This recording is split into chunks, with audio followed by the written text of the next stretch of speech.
All right, guys, it's finally time. You guys have been waiting for it. We need to talk about Overheal Priest. And without going into specifics on the deck list, I did want to cover some very basics of Overheal Priest just to update from the previous videos I've had about this. I have a lot of long form Reddit posts about this as well because no place to put it. I am actually working on getting a website set up where I can post weekly tier lists, weekly blog posts, and some deck guides that can be hosted in text format forever.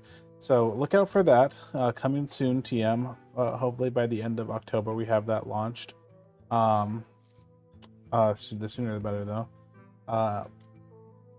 So that'll be moved there, and the reason I'm bringing that all up is because Overheal Priest is the most referenced guide that I've written, because I've technically made 3 guides on this. One while I was learning the deck, one for when Overheal Priest was like full combo, then one for the version of Overheal Priest before Rest in Peace came in, but I haven't really talked about Rest in Peace and how it changes the game.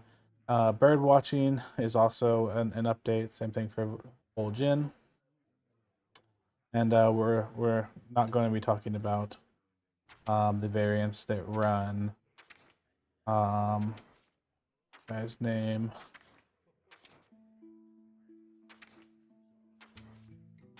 Mixologist. Yeah. I can find one thing. I probably skip past it. I'm gonna be talking about that today. Just these guys. If you're looking at playing Overheal Priest, I really recommend just going to your favorite deck site and grabbing the #1 Heal Priest or Overheal Priest deck on there. But this is the deck I am using currently.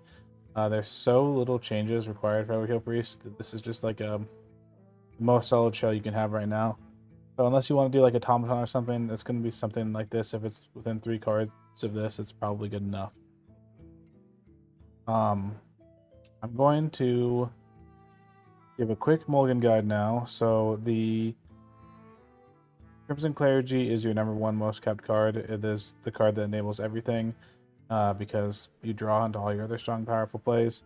The other strong card is Injured Hauler. These are the main 2 cards I'm mulligan for in just about every matchup. Injured Hauler gives you, it's probably the best board control tool available in the standard format period right now. You can clear basically any board over and over and over again. And the Crimson Clergy is one of the best draw options we have possible. The other potential keeps are a Hidden Gem if you are in a situation where the extra healing would be nice and you already have any of these other good cards in your hand. Same thing for Fan Club, but I like Fan Club less. You could consider keeping Bird Watching and Creation Protocol if you have one but not the other, or if you just have a hand that kind of curves into that. Like if you have Crimson Clergy, it might be worth keeping this, or if you're already keeping the Hidden Gem because you have a Hauler, maybe it's worth keeping a Bird Watching. I definitely like keeping Bird Watching more than like keeping Creation Protocol, but I don't think it's even worth considering most of the time keeping these cards. If you don't have your Injured Hauler and your Crimson Clergy. And I would rather not keep the Bird Watching to get another chance of getting one of these cards than to try and get it off of Bird Watching. Because if you miss it off of Bird Watching, your hand is completely doomed. You cannot win.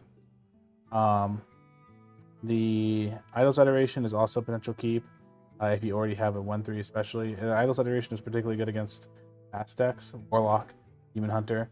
If you already have a 3/7 or a way to get to 3/7, maybe it makes sense to go for Idol's Adoration as a keep as well, just because it works well with those cards. Even versus a slow matchup, you can keep out Everlasting. If you have a Crimson Clergy and a Funnel Cake, you can tip. That's pretty much all. It's the same as it's been for a while on that front. Oh, and you can keep Power Word Sync with Crimson Clergy as well. That's an option. The main thing with this deck that I just wanted to stress for people that are starting and struggling with the deck is take your time, play slowly. One of your turns is likely to have multiple options. The option becomes very clear the more you think about it. If you take your first tap decision, there's a good chance that's wrong. So if you're wanting to play fast and not think, then Overheal Priest might not be for you. But there's usually one play that stands out as significant. So plan your turns out ahead of time. Take your time. Spend your mana as efficiently as you can. Uh, every single time you have Crimson Clarity in your hand, you have to consider, do you want to play it on turn 1? I'd say it's a consideration against everything except for Death Knight. I don't recommend putting it turn 1 versus Death Knight. I think it's worth holding versus Death Knight pretty much always. Every other class, especially if you're going first. John 1, potentially really good. It puts a lot of pressure on the board. It's likely to draw you at least 1 card. And it's like, if you play that, then you're ahead. Like, they're gonna try and kill your Clergy. They don't want you to draw infinite cards. Sometimes they can't, and then you just win. As you go Crimson Clergy into Bird Watching, the second Crimson Clergy, you have a 3/4 Crimson Clergy that fights your board and draws you cards. That's pretty amazing. So you have to consider those lines, what that's gonna look like. I have a more in-depth video on this coming soon. I just want to go over some very, very, very, very basics for now. So if you're considering playing the deck, you know what to look for in my gameplay. And if you tune into the stream, then you know what you're looking for in that as well. Anyway, thanks for watching, guys. Talk to you later. Like the video, hit the subscribe button. If you're looking for more decks for me to cover, I'm also considering going over Blood Decay. So if you guys like Blood Decay, type in the comments. But we have about 2 to 3 videos coming from Overheal Priest. And I may even do a coaching video on it. Bye.